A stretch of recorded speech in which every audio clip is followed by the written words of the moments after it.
and you're going to have to answer these questions. You ready? Write this down. Number one, you're going to have to decide where you come from and what you'll do about it. Where do you come from, young people? Where do you come from, leaders? You got to decide what you're going to do with the fact that you come from somewhere. You weren't born in a bubble. Jacob came from a jacked up family. He learned manipulation. He learned to deceive others to get what he wanted. Jacob was even labeled at his birth. You're a Jacob. You know what that meant? It means you're a usurper. You're a deceiver. Because he grabbed Esau's heels and he came out. From the beginning he had a label on him. And he lived up to that prophetic label. Jacob came from a jacked up family. He had to leave home when he was young. I left home when I was 15 because I came from a jacked up family. Where do you come from? Divorce? Were you a victim of growing up in a family where divorce hurt you, damaged your family? Did you grow up with a second mother, a second dad, a third dad, step brothers? What else? Were you a victim of verbal abuse, sexual abuse, physical abuse? As a therapist, I found the studies that 1 out of 4 girls is molested by the age of 16 in America. 1 out of 4. There's 2,000 people in this room. There's probably at least 1,000 women, which means at least 200 to 250 of you have been sexually abused. Satan comes to steal, kill, and destroy. That wasn't God's plan. Say, well, why was I molested? Why did God allow it? I'll give you the very, very clear biblical answer. God created everyone with a free will. And when He said, I'm going to create mankind in my image, that means what? Not that we look like God. We don't have His nose and His ears. God is a spirit. When He says, I'll create you in my image, you know what He was saying? He was saying this, I'm going to create you with the ability to give life and death. Your decisions and your actions can create life and death in others, and you can give birth or you can give death. If you were molested, guess what? Someone used their free will and their polluted thinking to take advantage of you. How many more have been physically abused? The statistics are through the roof. How many of you grew up in homes with alcoholism? How many of you grew up in homes where you just had a single parent, you didn't have a daddy? All of us, 85% of prisoners right now in institutions across America confirm they did not have a significant father figure in their life. 85% of them.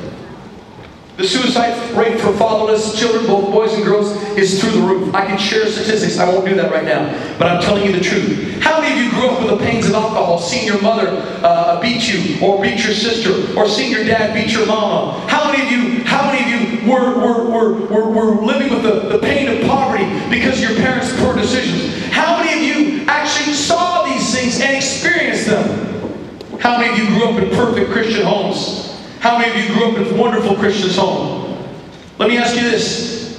What have you seen with your eyes in your past, young person? What did your eyes see? I can't tell you all the stuff that I saw. What did your eyes see? What have your ears heard, young person? Did you hear your mother screaming, mother, dad screaming at night while you try to fall asleep? Did you have to listen to your sister being molested as a child in the other room? What did your ears hear? I'm not playing around. God gave me a message at 5 o'clock this morning, and this is the message. I've never preached this before. Ask my team. I brought some awesome team members. My son. I brought the head of our youth ministries and our college ministries. I brought the head of our deliverance ministries and the head of our, well, he's executive too, all kinds of stuff. I brought Norma. She's the executive of our media. And she's got healing all over her hands. I brought a team. I said, I need a good Rambo type team. Because I didn't know I'd be even going into this. But at the end of this time right now, I'm going to invite you here. If you need healing, if you need deliverance, today, this morning is a day. Is anybody still with me here? Yeah. Am I getting too deep? Listen, what have you felt about? What kind of feelings have you had? What kind of feelings have you had? Have you had depression? Have you had fear? Have you had anger? Have you been addicted? Have you cut yourself? Have you thrown up? Have you had eating disorders? Are you lonely, suicidal, bitter, broken, resentful, guilty, rich, poor, full of shame, confused, jealous, hurt, furious, suicidal, angry? What are you today? What are you feeling today? What are the feelings you struggled with today? I want to tell you that all these feelings are not who you are. They what you feel. What you feel is not who you are, nor is what you did. I'm going to explain it to you because I want to free you up from that lie from the devil. Your feelings aren't, people say, well, you know, you were an alcoholic, weren't you? Yeah. Well, how come you don't say, I'm Paul, an alcoholic? Because there's a new name written down in glory. I cannot be defined by my old behaviors. Nor can I be defined by the fact that I used to be suicidal. That doesn't define me anymore. Those are only symptoms of a deeper root situation. Or maybe you're here today, you're already healed, you're already whole, you're already peaceful, you're already on fire for God, you're already full of vision, forgiven. Maybe you're already clean, holy, inspired. That commercial on TV, what's in your wallet? I want to show you something called a vat. The vat is a symbol that God gave me to help people understand that whatever happened to you in your past, you store it in your mind and your emotions. You're more computer literate than I am. What am I talking about? I'm talking about your hard drive. They say, learning theorists now say you never forget anything, you just have trouble remembering stuff. So if we can have that image of the vat, I want you to check this out. There's a part of you that's called unconscious. That's your hard drive. That's your memories. And there's positive and negative memories there. And then there's also information that comes in. Everything you see and hear and feel is filtered through your vat, your heart. The Bible calls your vat the heart. Jeremiah says, my heart's deceitfully wicked above all things. Who can know it? Who can figure it out?